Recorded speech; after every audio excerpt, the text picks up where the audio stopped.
Good morning बच्चों, आज की ऑनलाइन क्लास में आपका स्वागत है। आज हम लोग पढ़ेंगे 9th मैथ्स चैप्टर नंबर 4, जिसका नाम है linear equations into variables. Hindi में इसको बोलते हैं दो चरों वाला रैखिक समीकरण। सबसे पहले तो इस चैप्टर के नाम का अर्थ हम समझते हैं। वैसे हम बात यदि गणित की करें तो गणित विषय का उद्देश्य होता है हमारे जीवन से संबंधित गणनाओं को सरल एवं आसान बनाना। कंप्लीट गणित का यही उद्देश्य है कि हमारे जीवन की गणनाओं को सरल और आसान बनाए, उसमें जो परिणाम है उसमें कम से कम समय लगे, गणना में कम से कम समय लगे, जवाब सही हो। तो ये चैप्टर हमारे दैनिक जीवन से सीधे संबंध रखता है। जैसे हमारे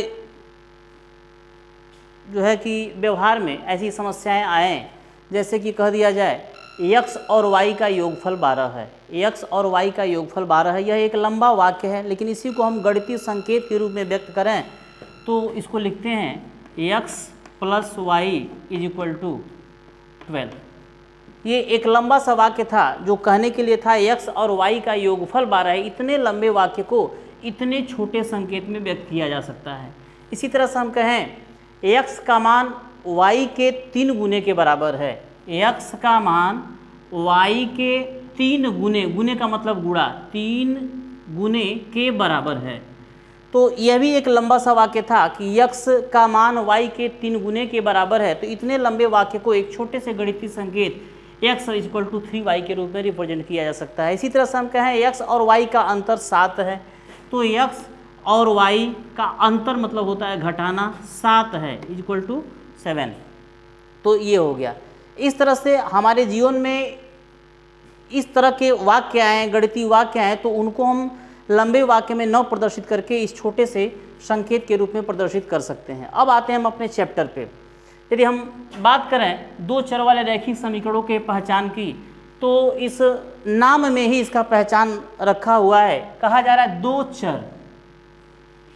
जैसा कि हम जानते हैं x, y, z ये जो है चर के रूप में प्रयुक्त किए जाते हैं। x, y, z इनको चर क्यों कहते हैं? क्योंकि इनका मान बदलता रहता है। कोई सवाल हम करते हैं x का मान 2 आता है, वही x यदि किसी दूसरे सवाल में आता है तो x का मान 3 हो जाता है, 4 हो जाता है, 5 हो जाता है। इसी तरह से y और z भी हैं, यानी इनका मान स्थिर नहीं होता है। अलग अलग सवालों में, अलग अलग स्थितियों में इनका मान बदलता रहता है। इसी नाते इनको हम चर कहते हैं। तो यहाँ पे कहा गया दो चर, यानी ऐसा समीकरण जिसमें दो तरह के चर आएँ, x और y आ जाए या y और z आ जाए या x और z आ जाए। जैसा कि इस समीकरण को हम देखें तो इसमें दो चर आया हुआ है, x और y। और फिर कहा जा रहा रैखिक। रैखिक का मतलब होता है एक घात से, यानी जो चर उसमें आया हो उसका घातांक 1 हो। जैसे इसमें देखें हम x का घातांक कुछ नहीं दिख रहा है तो 1 है, y का घातांक भी कुछ नहीं दिख रहा है तो 1 है। तो इस तरह से हम इस समीकरण को देखें तो इसमें दो चर हैं x और y, और दोनों चरों का घात 1-1 है, यानी यह रैखिक समीकरण। तो इसको कंप्लीटली हम कह सकते हैं कि यह जो समीकरण है वह दो चरों वाला रैखिक समीकरण है। सिमिलरली x = 3y, इसमें भी हम देख रहे हैं तो दो चर हैं x और y। x का घातांक 1 है, y का घातांक 1 है, यानी यह एक रैखिक समीकरण भी है। तो इस तरह से इस समीकरण को भी हम देखते हैं तो इसमें दो चर आए हुए हैं और घातांक 1 होने के कारण यह रैखिक समीकरण। तो इसको कंप्लीटली हम कह सकते हैं कि यह भी दो चरों वाला रैखिक समीकरण है। तो इस तरह से हम लोग यहाँ पे कुछ एग्जांपल्स के माध्यम से दो चरों वाले रैखिक समीकरण की पहचान करना अच्छे से समझ सकते हैं, सीख सकते हैं। बस हम ये देखेंगे कि इस जो है समीकरण में दो तरह के चर आएँ, x और y आ जाए या y और z आ जाए। और दूसरी बात कि जो भी चर आएँ उनका घातांक 1 हो। 1 से कम रहेगा तो भी वह नहीं माना जाएगा, 1 से अधिक होता है तो भी वह दो चर वाला रैखिक समीकरण, उसकी काउंटिंग हम नहीं करेंगे। तो अभी हमने जो बताया दो चर वाला रैखिक समीकरण का दैनिक जीवन में महत्व क्या है, इसके साथ साथ दो चर वाले रैखिक समीकरण को हम पहचान कैसे करेंगे। तो पहला हम लोगों का लेसन है, इसी से संबंधित है। एक और बात हम आपको बताना चाहेंगे कि ये दो चर वाले रैखिक समीकरणों का मानक रूप क्या होता है। तो आप जान लीजिए मानक रूप इस फॉर्म में होता है ax + by + c = 0। यही दो चरों वाले रैखिक समीकरणों का मानक रूप होता है। इस मानक रूप में क्या विशेषता हम देख रहे हैं कि सबसे पहले x वाला टर्म है, फिर y वाला टर्म है, फिर कांस्टेंट टर्म है, मीन्स विदाउट x और y। और उधर क्या है, राइट हैंड में केवल 0 है, मीन्स राइट हैंड में किसी तरह का कोई टर्म नहीं रहेगा, 0 रहेगा। और लेफ्ट हैंड में सारे टर्म्स लेफ्ट हैंड में होंगे और वो भी क्रम के अनुसार है। उनमें क्रम क्या है, तो सबसे पहले x वाला है, फिर y वाला है, फिर without x y means constant term है। जैसे हम बात करें यह इक्वेशन 3x + 2y प्लस जो है 7 = 0, तो this is standard form because this is the form of ax + by + c। We can compare this समीकरण फ्रॉम दिस समीकरण जो है हमें मिल जाएगा a = 3, b = 2 और c = 7। आते हैं हम लोग एक्सरसाइज के अपने पहले सवाल पे। जैसे यहाँ पे कहा गया है एक नोटबुक की कीमत एक कलम की कीमत से दोगुनी है। यह एक गणितीय कथन है, इसको हमें गणितीय संकेत के रूप में व्यक्त करना है। तो इस तरह के सवाल जो है हमारे इस पूरे चैप्टर में आते रहेंगे। हालांकि इस पहले लेसन में केवल एक ही सवाल है, लेकिन सबसे महत्व का सवाल यही है क्योंकि आगे के प्रत्येक लेसन में इससे संबंधित सवाल 2 सवाल 4 सवाल मिलते रहेंगे और परीक्षा में भी एक सवाल का आना कन्फर्म ही होता है। तो डिफ़िकल्ट ये इसलिए होता है कि यहाँ पे कोई गणितीय जो है चर समीकरण वगैरह नहीं दिए रहते हैं, यहाँ पे एक कथन दिया गया होता है। इस कथन को हमें गणितीय रूप में चेंज करना होता है। तो चलिए समझते हैं हम लोग इस बात को। सबसे पहले इसका जो है मेन चीज़ क्या होता है, सारे सवालों में जो लगभग कॉमन होता है तो ये है कि हर एक सवाल में लगभग 2 विषयों के या 2 वस्तुओं के या 2 चीज़ों के बारे में बात करता है। तो सबसे पहले हम जिन 2 चीज़ों के बारे में बात करता है उनमें से एक को x मान लेते हैं और दूसरे को y मान लेते हैं।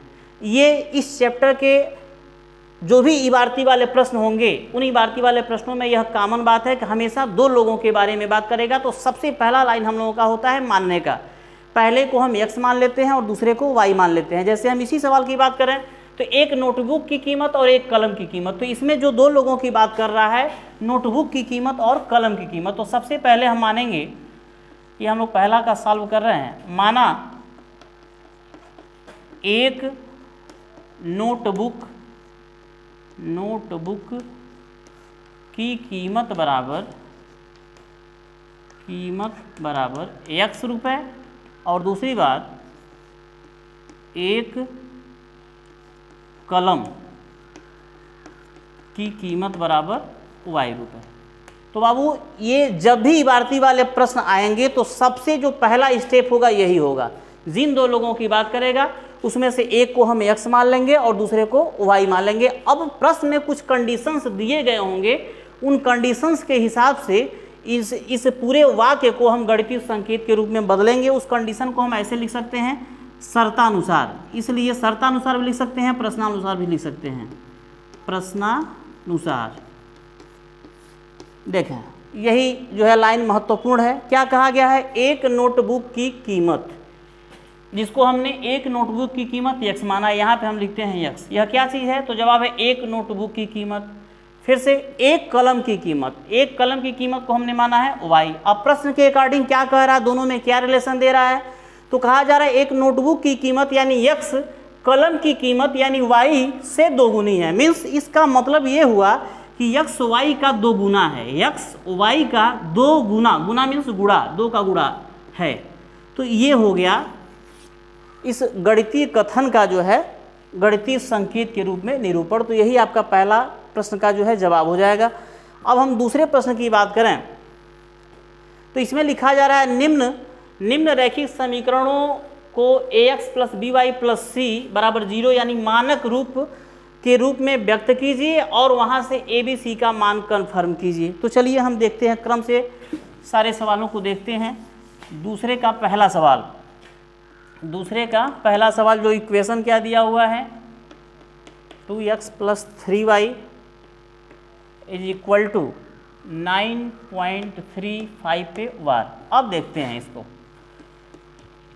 चूँकि इसे हमें मानक रूप ax + by + c = 0 के रूप में बदलना है, तो इसका हमने आपको अभी बताया है कि इसमें सबसे महत्व की बात क्या है कि राइट हैंड में केवल 0 होना चाहिए और लेफ्ट हैंड में सारा कुछ हो, और सारे कुछ में x वाला पहले, y वाला फिर, उसके बाद से लास्ट में c रहेगा। तो यहाँ पे देखें दिए गए इक्वेशन में 2x, x वाला पहले है, y वाला उसके बाद से है, और जो कांस्टेंट टर्म है वो इधर ना होकर के उधर है। तो हम पक्षांतर के नियमों का पालन करते हुए उधर यदि टर्म दिए गए हैं उनको उधर से इधर लाएंगे। तो इस चीज़ को यहाँ पे प्लस का सिंबल है तो इसको हम इधर लाएंगे तो ये माइनस हो जाएगा 9.35 वार = 0। अब ये हो गया ax plus B Y plus C equal to 0 के रूप में, जो कि ax plus B Y plus C बराबर 0 के रूप में है, जहाँ a इक्वल टू क्या है, b इक्वल टू क्या है, c इक्वल टू क्या है, हम समझ सकते हैं। a क्या होता है, तो x का गुणांक होता है, तो यह a हो जाएगा यानी 2, b y के जो आगे है वो b हो जाएगा यानी 3, और जो लास्ट में किनारे है जिसमें x और y नहीं है वो c का वैल्यू होता है, तो यहाँ पे लास्ट में जो है -9.35 पर वार हो जाएगा। तो इस तरह से पहले सवाल का जवाब हो गया। इसी तरह से हम दूसरे सवाल को देख लेते हैं। दूसरा सवाल क्या है इसमें, x minus y by 5 minus 10 is equal to 0। इसमें थोड़ा सा हम मॉडिफिकेशन करते हैं, x माइनस इसको हम लिख सकते हैं 1/5 into Y minus 10 is equal to 0, जो कि ax plus B Y plus C बराबर 0 के रूप में है। और यहाँ पे a b c क्या हो जाएंगे, a का मतलब x का कोफिशिएंट, तो यहाँ पे x का कोफिशिएंट कुछ नहीं है तो 1 है, b मीन्स y का कोफिशिएंट, y के आगे जो होता है वो b होता है तो -1/5 है, c मीन्स लास्ट वाला टर्म -10 है तो ये -10 हो गया। तो इसी तरह से जो है हम लोग ये शेष दूसरे के शेष सवालों को बड़े ही आसानी से कर सकते हैं। तो इस तरह से आपका आज का 4.1 जो है समाप्त होता है। अगले वीडियो में जो है अगला लेसन बताया जाएगा। धन्यवाद। लंबा हो गया।